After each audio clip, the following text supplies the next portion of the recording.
ছাত্র জনতার আন্দোলনের মুখে শেখ হাসিনা পদত্যাগ করার পর গঠন করা হয়েছে অন্তর্বর্তীকালীন সরকার। এই সরকারের কাছে নাগরিকদের প্রত্যাশা বৈষম্য দূরীকরণ, দুর্নীতির মূল শিকড় উৎপাটন, দলীয়করণ ও রাজনৈতিক লেজুর বৃত্তি বন্ধ, সুস্থ ধারার রাজনৈতিক ও গণতান্ত্রিক পরিবেশ তৈরি করার পাশাপাশি গঠন করতে হবে সুখী, সমৃদ্ধ ও শান্তিপূর্ণ একটি বিভেদহীন বাংলাদেশ। আবু সাইদ উপর রিপোর্ট। ছাত্র জনতার আন্দোলনের মুখে শেখ হাসিনা পদত্যাগ করার পর গঠন করা হয়েছে অন্তর্বর্তীকালীন সরকার। বিশ্বস্ততার সহিত পালন করিব। নোবেল বিজয়ী অর্থনীতিবিদ ডক্টর ইউনূসকে প্রধান উপদেষ্টা করে সরকার গঠনের পর স্বস্তি ফিরে এসেছে সর্বস্তরের নাগরিকদের মাঝে।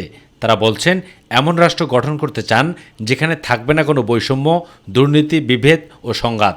তারা যে এরকম অত্যাচার এবং নিপীড়ন চালিয়েছে সেটা কোনো সময় কাম্য ছিল না।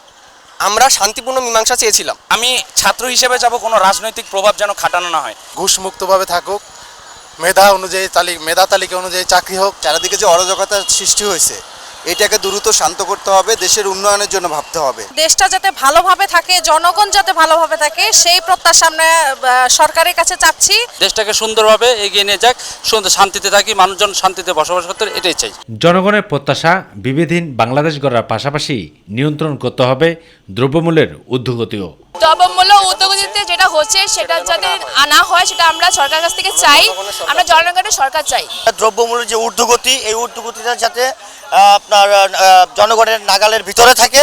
শাসক হিসাবে আমরা দেখতে চাই ডক্টর ইউনূসে দেশ যেন শান্তি সুষ্ঠুভাবে দেশ যেন চলে।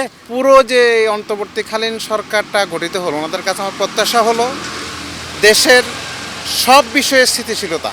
তবে রাজধানীর অতীতের চিত্র বদলে দিয়েছে শিক্ষার্থীরা। মাঠে ঘাটে এবং সড়কে অবস্থান নেয় বিভিন্ন গন্তব্যে ছুটে চলা মানুষের মাঝে ফিরে এসেছে স্বস্তি। সড়ক নিয়ন্ত্রণের দায়িত্ব নিয়ে ব্যাপক প্রশংসায় ভাসছেন শিক্ষার্থীরা। বর্তমান অন্তর্বর্তীকালীন সরকারের কাছে সাধারণ মানুষের প্রত্যাশা দুর্নীতিমুক্ত এবং বৈষম্য বিরোধী একটি সমাজ গঠন হবে, যে সমাজ বহির্বিশ্বের কাছে মাথা উঁচু করে দাঁড়াবে, প্রতিষ্ঠিত হবে লাল সবুজের পতাকা। রামপুরা থেকে আবু সাইদ, মাই টিভি, ঢাকা।